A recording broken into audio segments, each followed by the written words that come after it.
Time now for sports with Tom Wylie. Welcome back. In August, the community of Fairfield suffered a terrible tragedy when Lauryn Goldhahn was taken too soon. We complete our look back at 2016 with the story of how her family is using her life and legacy to save others. It's a typical Thursday night at Fairfield High School. The Eagles volleyball team is on the floor. There's laughter in the student section, but a piece is missing. Lauryn Goldhahn's number 5 jersey sits on the bench. Her locker is decorated in the hallways, but Lauryn herself is gone. I remember working on the crow's nest and the siren went off. About 10 minutes after that, I get a call from my wife and she said, we gotta go, we gotta go. She goes, Lauryn's been in an accident. She's being taken to Great Falls. We've got to get there. On August 26th, Lauryn was a passenger in a vehicle that lost control on a dirt road near Fairfield. She wasn't wearing her seatbelt and was ejected from the car. Her injuries were severe enough that she was flown from Great Falls to Seattle, where Lauryn's family held on to hope.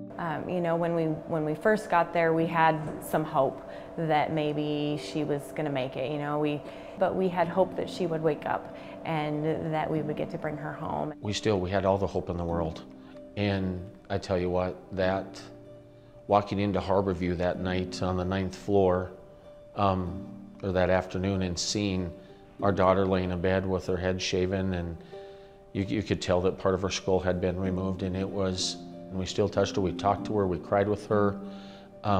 Just truly a parent's worst nightmare. Shortly after arriving in Seattle, the family received devastating news. And after they ran her through a series of tests, she was legally declared brain dead at 11:47 on Saturday night, August 27th. You know, it came pretty fast that they wanted to talk to us about possible organ donation or organ gifting. And the Goldhahns faced an impossible decision, but to understand their thought process, you have to understand Lauryn. And my wife and I had discussed it and said if it does come down to that, that's what Lauryn would want. Pat and Wendy's youngest daughter had a kind soul that always desired to help others. She just had a gift for making friends and helping people to feel like they were her closest friend. And it didn't matter if she had known them for 5 minutes or 10 years. Very vibrant, outgoing, bubbly. Just if she met anybody, she treated everybody as if they were her best friend. And it's that spirit of generosity that helped make up the family's mind.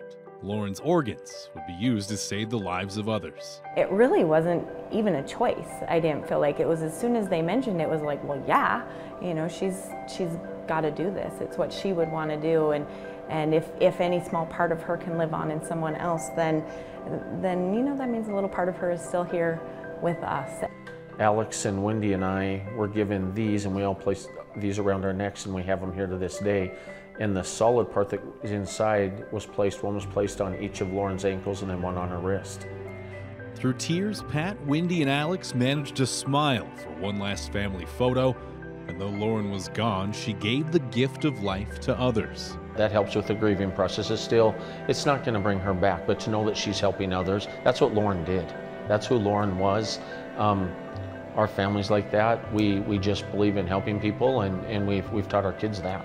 And so I truly, truly hope that the individual that got her heart, we get to eventually one day meet, and they better hold on, because she had a heck of a heart, and I think they're gonna truly, truly enjoy life, and I hope they take on some of those characteristics, and ultimately it would mean a ton to me, whether it's a boy or girl, that I got to be there when they have that special day.